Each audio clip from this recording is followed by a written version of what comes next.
Saraswati group of colleges के इस YouTube channel में आप सभी का स्वागत है। मैं विनोद प्रसाद आप सभी के बीच एजुकेशन सब्जेक्ट लेकर के उपस्थित हैं। आज हम लोग पढ़ेंगे, आज का हमारा टॉपिक है मांटेसरी शिक्षा पद्धति। आज हम लोग जानेंगे कि डॉक्टर मारिया मांटेसरी महोदया ने जो दुनिया को अपना जो एजुकेशन मेथड दिया था उसके बारे में। तो चलिए आज की क्लास को शुरू करते हैं और स्लाइड के अकॉर्डिंग पढ़ने का प्रयास करते हैं। सबसे पहले हम जानते हैं कि डॉक्टर मारिया मांटेसरी महोदया ने उनका जीवन परिचय क्या था और उन्होंने अपने जीवन काल में कौन कौन से कार्य किए थे। जैसा कि स्लाइड में लिखा हुआ है कि डॉक्टर मारिया मांटेसरी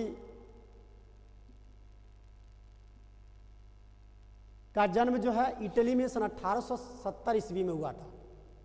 इनके माता पिता काफ़ी विद्वान और धनवान व्यक्ति थे, इसलिए इनकी शिक्षा दीक्षा काफ़ी विधिवत तरीके से हुई। 24 वर्ष की अवस्था में ये सन 1894 ईस्वी में रोम के विश्वविद्यालय से इन्होंने एमडी की उपाधि प्राप्त की, यानी डॉक्टर ऑफ मेडिसिन बनी, यानी चिकित्सा के क्षेत्र में इन्होंने डिग्री हासिल किया। आगे चल करके उसी विश्वविद्यालय, रोम के विश्वविद्यालय में ही इनको पिछड़े बालकों और मंदबुद्धि बालकों को शिक्षा का भार सौंपा गया, यानी इनकी शिक्षा देने के लिए, इनको पढ़ाने का भार इनके ऊपर दिया गया। किसमें? रोम के विश्वविद्यालय में। ठीक है ना। जो अपने दायित्वों का निर्वहन काफी सफलतापूर्वक इन्होंने निभाया और पिछड़े हुए बालकों को की शिक्षा को लेकर के इन्होंने काफी खोज भी किया।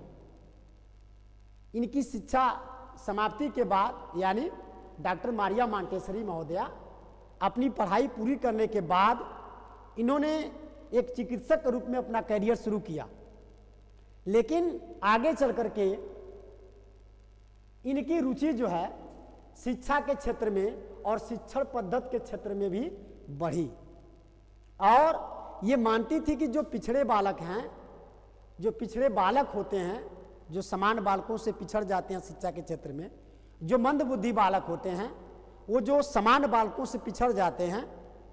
सामान्य बालक मतलब जो अपने कार्यों को अच्छे से कर सके, शिक्षा में अच्छे से पढ़ सके, अपने दैनिक दिनचर्या के कार्यों को अच्छे से कर सके, ऐसे बालकों को सामान्य श्रेणी में मानते हैं, जिनकी आईक्यू लेवल 90 से 110 मानी जाती है, यही ना। लेकिन जिन बच्चों की आईक्यू लेवल या ये बुद्धिलब्धि जो है 90 से भी कम होती है, तकरीबन उनको पिछड़े और मंद बुद्धि की श्रेणी में माना जाता है। तो ये इनका मानना था कि जो बच्चे होते हैं उनकी ज्ञानेंद्रियों की हीनता की वजह से ही वो क्या होते हैं, पिछड़ जाते हैं। ज्ञानेंद्रियों की हीनता मतलब आंख, नाक, कान, त्वचा, जिह्वा, ये अगर अच्छे तरीके से काम नहीं करते हैं तो ये क्या होते हैं, शिक्षा के क्षेत्र में पिछड़ जाते हैं या समान बालकों से पिछड़ जाते हैं। इस तरह से इन्होंने निष्कर्ष निकाला और यह निष्कर्ष निकाला कि जो तत्कालीन शिक्षा पद्धति है, जो उस समय तत्कालीन शिक्षा पद्धति से बच्चों को पढ़ाया जाता था, उनमें इन्होंने पाया कि अनेक दोष पाए जाते हैं। उन दोषों के बदौलत सभी बालकों को एक ही उसी पद्धति से शिक्षा दी जाती है, जिसके वजह से जो पिछड़े बालक हैं, जो मंदबुद्धि बालक हैं, वो उस शिक्षा पद्धति के माध्यम से अपनी शिक्षा को आगे नहीं बढ़ा पाते हैं, जिसकी वजह से क्या होते हैं, पिछड़ जाते हैं। इसलिए इन्होंने आगे चल करके इन दोषों को दूर करने के लिए, जो तत्कालीन शिक्षा पद्धति, उन दोषों को दूर करने के लिए पिछड़े बालकों के लिए, पिछड़े बालकों के शिक्षा के लिए अनेक एक्सपेरिमेंट किए, प्रयोग किए और इन्होंने बालकों के मनोवैज्ञानिक विकास पर भी विशेष बल दिया, जैसे रूसो, फ्रोबेल, पेस्टालोजी, ठीक है ना, हर्बर्ट स्पेंसर। इन विद्वानों ने बच्चों के बाल केंद्रित शिक्षा पर विशेष बल दिया था। उसी तरह से डॉक्टर मारिया मांटेसरी महोदया ने भी मनोवैज्ञानिक विकास पर बल देने के लिए इन्होंने इन पिछड़े बालकों की शिक्षा पर विशेष कार्य किया और यह निष्कर्ष निकाला कि मंदबुद्धि जो बालक होते हैं उनको भी उचित शिक्षा दे करके साधारण जो बुद्धि के बालक हैं उनके समकक्ष लाया जा सकता है, उनके बराबरी पर लाया जा सकता है। इस कार्य के दायित्व में इन्होंने डॉक्टर मारिया मॉन्टेसरी ने, जो डॉक्टर इटार्ड महोदय थे, उनसे काफ़ी प्रेरणा ली। उस समय इटार्ड महोदय मंद बुद्धि बालकों की शिक्षा पर काफ़ी काम कर रहे थे, जिससे इनको प्रेरणा प्राप्त हुई। इसके बाद ये एडवर्ड जो सेगुइन महोदय थे, जो एक प्रसिद्ध चिकित्सक और शिक्षाविद थे, इनसे भी ये काफ़ी प्रभावित हुई और इस तरह से पिछड़े बालकों की शिक्षा के लिए इन्होंने क्या किया, इन सभी विद्वानों को पढ़ने के बाद, इनसे प्रेरणा प्राप्त करने के बाद और अपने खोज के द्वारा एक नई पद्धति को जन्म दी, जिसको मॉन्टेसरी शिक्षा पद्धति के नाम से जानते हैं। आपको मैं बता देना चाहता हूं कि सर्वप्रथम मॉन्टेसरी शिक्षा पद्धति पिछड़े बालके और मंद बुद्धि बालकों के लिए ही बनाया गया था, लेकिन आगे चल करके यह पद्धति समान और पिछड़े सभी बच्चों के लिए समान तरीके से लागू किया गया और उसमें काफी सफलता भी प्राप्त हुई थी। इनके अच्छे कार्यों के बदौलत इन्होंने एक विद्यालय भी स्थापित किया, जो अपनी मॉन्टेसरी पद्धति के माध्यम से शिक्षा देना शुरू किया और उसमें काफी विकास भी हुआ। इस तरह से इनकी सफलता को देखते हुए तत्कालीन इटली की सरकार ने ये जो चिल्ड्रन हाउस होते हैं, जो बालगृह होते हैं, उनका अध्यक्ष इनको बनाया गया और ये कई बाल गृहों के अधीक्षक के रूप में भी, सुपरिटेंडेंट के रूप में भी इन्होंने काम किया था और उस काम के दौरान ये अपनी शिक्षा पद्धति के व्यवहारिक विकास पर भी काम करती रही। बात समझ में आ रही है? इस तरह से इन्होंने अपनी शिक्षा पद्धति को, या मॉन्टेसरी शिक्षा पद्धति को कह सकते हैं, जो अपने नाम, इनके नाम से ही जाना जाता है, और अधिक अच्छा बनाने के लिए ये प्रैक्टिकली साइकोलॉजी या प्रयोगात्मक मनोविज्ञान का अध्ययन किया। लोम्ब्रोसो और सर्गी जैसे विद्वानों की शिक्षण विधियों को भी काफी गंभीरता से अध्ययन किया और बाल गृह में रहते हुए अपने शिक्षण पद्धति को और अधिक वैज्ञानिक बनाने के लिए निरंतर कार्य करती रही, जिसके बदौलत ये छोटे बच्चों के शिक्षा के लिए यह मॉन्टेसरी पद्धति काफी सफलता प्राप्त कर पाई। आगे चलकर इन्होंने अपनी पिछड़े हुए बालकों की शिक्षा के साथ साथ उन मॉन्टेसरी पद्धति को प्रयोग करने के साथ साथ ये आगे चल करके ध्यान दीजिएगा कि साधारण बुद्धि के जो बालक हैं, जो सामान्य बुद्धि के बालक होते हैं, उन पर भी इन्होंने अपने शिक्षा पद्धति का प्रयोग किया और उसमें भी इन्होंने सफलता प्राप्त की। यह बात ध्यान रहे। सबसे पहले इनकी शिक्षा पद्धति पिछड़े बालकों पर काम की गई, उसके बाद जब वहां सफलता प्राप्त कर लिया गया तो इनकी शिक्षा पद्धति को साधारण बुद्धि के जो बच्चे होते हैं उनकी शिक्षा पर भी लागू किया गया और उसमें काफी सफलता भी मिली। ये बात ध्यान रहे। इस तरह से इनकी शिक्षा पद्धति जो है पिछड़े बालकों के लिए और सामान्य बालकों के लिए, दोनों बालकों की शिक्षा पद्धति के लिए, दोनों बालकों के विद्यालयों पे और इनकी शिक्षा पर काम किया गया और वर्तमान में ये दोनों जगह भी क्या है, कारगर है। बात समझ में आ रही है? आगे बढ़ते हैं। इनकी शिक्षा पद्धति जो थी वो मॉन्टेसरी पद्धति नाम से एक पुस्तक भी इन्होंने प्रकाशित कराया था, जो धीरे धीरे काफी लोकप्रिय हुआ। ये यूरोप के अनेक देशों में इस अपने मॉन्टेसरी पद्धति को प्रचार प्रसार भी किया, जिसके बदौलत इनकी जो शिक्षा पद्धति थी वो काफी यूरोप में प्रसिद्ध हो गई। भारत में भी 1939 ईस्वी में ये आई और थियोसॉफिकल सोसाइटी के तत्वाधान में या मार्गदर्शन में अपनी पद्धति पर एक भाषण भी दिया और मॉन्टेसरी संघ की एक शाखा भी भारत में स्थापित की, ठीक है ना। और ये मद्रास में ये Indian training coachers institute Adyar नामक जगह पे है, उसको वहां पे ये निर्देशिका के पद पर को भी सुशोभित किया था। गुजरात के अहमदाबाद नामक शहर में 1000 व्यक्तियों को ये मॉन्टेसरी शिक्षा पद्धति में दीक्षित भी की थी और इस तरह से इनके अच्छे प्रयास के बदौलत भारत में भी मॉन्टेसरी शिक्षा पद्धति काफी पहले से ही और वर्तमान में भी काफी लोकप्रिय हुआ और जिसके बदौलत आज के समय में भी मॉन्टेसरी शिक्षा पद्धति के माध्यम से नन्हे मुन्ने बच्चों के लिए, शैशवावस्था के बच्चों के लिए शिक्षा दी जाती है। इस महान विभूति का देहावसान 82 वर्ष की अवस्था में 6 मई सन 1952 को हाईलैंड नामक देश में नार्डविक नामक स्थान पर इनकी शरीर का अंत हो गया, या यूं कह लिया जाए ये मृत्यु को प्राप्त हो गई। ये अपनी शिक्षा पद्धति, अपनी रचनाओं और अपने अच्छे कार्यों के बदौलत ये पूरे विश्व में आज भी जानी जाती हैं। इस बात को आप समझ लीजिए। अब आगे बढ़ते हैं और समझते हैं कि मांटेसरी शिक्षा पद्धति की खासियत क्या है, उसकी उपलब्धि क्या है, वो किन किन चीजों पर विशेष बल देती है। तो हम समझते हैं कि एक विद्वान थे रॉबर्ट आर रक्स महोदय, उन्होंने एक प्रसिद्ध पुस्तक अपनी लिखी थी traditions of the great educators. उनमें उन्होंने बताया कि मांटेसरी शिक्षा पद्धति 3 वर्गों में विभाजित करके हम इसको समझ सकते हैं। पहला क्या है? पहला क्या है? पहला हम समझने का प्रयास करते हैं कि कर्मेंद्रियों की शिक्षा। किसकी शिक्षा?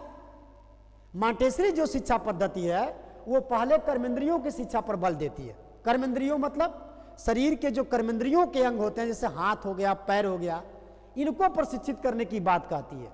दूसरा क्या है? ज्ञानेंद्रियों की शिक्षा। जो सेंसरी एजुकेशन होते हैं, या जो आंख, नाक, कान, त्वचा, जीवा, ये ज्ञानेंद्रियां जो होती हैं, इनको प्रशिक्षित करने की बात करती है। और तीसरी इनकी शिक्षा पद्धति की खासियत क्या है? ये भाषा की शिक्षा पर बल देती है। अब इन तीनों को बारी बारी से हम समझने का प्रयास करते हैं। वैसे मैं यही बता देना चाहता हूं कि मांटेसरी शिक्षा पद्धति बच्चों की पूर्ण स्वतंत्रता पर बल देती है। किस पर बल देती है? पूर्ण स्वतंत्रता पर बल देती है। दूसरा इनकी खासियत क्या है? ये व्यक्तिगत विकास पर बल देती है। क्या करती है? व्यक्तिगत विकास पर विशेष बल देती है। ठीक है ना। तीसरी इनकी शिक्षा पद्धति की खासियत क्या है? ये खेल के द्वारा सिखाने की बात करते हैं। खेल शिक्षा के माध्यम से ये बच्चों को शिक्षा देने की बात करती है। ठीक है ना। और चौथी इनकी शिक्षा की सबसे बड़ी खासियत है, ये व्यवहारिक जो जीवन के कार्य होते हैं उनको भी शिक्षा के माध्यम से सिखाने की बात कहती है। बाकी कर्मेंद्रियों की शिक्षा और ज्ञानेंद्रियों की शिक्षा तो यहाँ लिखा ही है, बच्चों की भाषा की शिक्षा तो यहाँ लिखा ही है। तो ये जो 5-7 पॉइंट हैं, इसके इर्द गिर्द मांटेसरी शिक्षा पद्धति अपनी शिक्षा पद्धति के माध्यम से बच्चों को शिक्षा देने का कार्य करती है। ये बच्चों को पूर्ण स्वतंत्रता देती है, ये बच्चों के व्यक्तिगत विकास पर बल देती है, ये खेल खेल के माध्यम से पढ़ाने की बात करती है। बच्चे का जो व्यवहारिक जीवन होता है, जैसे कपड़ा पहनना, दातुन करना, साफ सफाई करना, ठीक है ना, नाखून साफ करना, जो व्यवहारिक जीवन की चीजें होती हैं उसके माध्यम से बच्चों को शिक्षा दे करके उनको दीक्षित करना चाहती है। बच्चों को उसकी भाषा शैली कैसी होनी चाहिए उस पर सिखाने की बात करती है। जो उनकी ज्ञानेंद्रियां हैं, आंख, नाक, कान, जिह्वा है, उसको सिखाने की बात करती है। ठीक है ना। जो हाथ पैर हैं, कर्मेंद्रियां हैं, उनको प्रशिक्षित करने की बात करती है। तो इन सभी बिंदुओं को ध्यान में रखकर मांटेसरी पद्धति को अगर समझा जाए तो आज के परिदृश्य में भी 3 से 7 वर्ष के जो छोटे बच्चे होते हैं उनके लिए काफ़ी लोकप्रिय है। या जो शैशवावस्था के बच्चे होते हैं, जो शुरुआती शिक्षा होती है, उनमें मांटेसरी शिक्षा पद्धति काफ़ी लोकप्रिय है। ये बात आप अपने ध्यान में बैठा लीजिए। फिलहाल हम लोग एक एक को बारी बारी से समझने का प्रयास करेंगे और आगे बढ़ते हैं। कर्मेंद्रियों की शिक्षा। कर्मेंद्रियों की शिक्षा का मतलब ये मांटेसरी महोदया चाहती थी कि बच्चों की जो कर्मेंद्रियां होती हैं, जो हाथ है, जो पैर है, जो हाथ है, जो पैर है, इनको प्रशिक्षित किया जाए और इनके दैनिक जीवन के जो कार्य हैं, जैसे सुबह कैसे उठना है, हाथ मुंह कैसे धोना है, स्नान कैसे करना है, कपड़े कैसे पहनना है, कमरों को कैसे साफ करना है, भोजन कैसे बनाना है, भोजन कैसे परोसना है, बर्तन कैसे साफ करना है, इन क्रियाओं को भी बच्चा स्वयं करके सीखे। ये हो गई इनकी कर्मेंद्रियों की शिक्षा। ठीक है ना। आगे बढ़ते हैं। इसके साथ साथ वो व्यायाम को भी प्राथमिकता देती है कर्मेंद्रियों की शिक्षा में। क्या कहती हैं?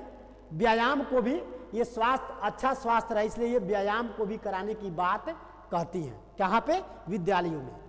ठीक है ना। आगे बढ़ते हैं। दूसरा है बेटा ज्ञानेंद्रियों की शिक्षा।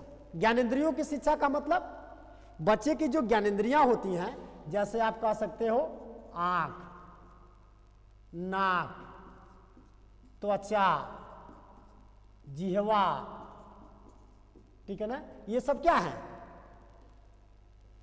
आपके कान भी आपके आ जाएगा, इसमें आ जाएगा। ये सब क्या है? ये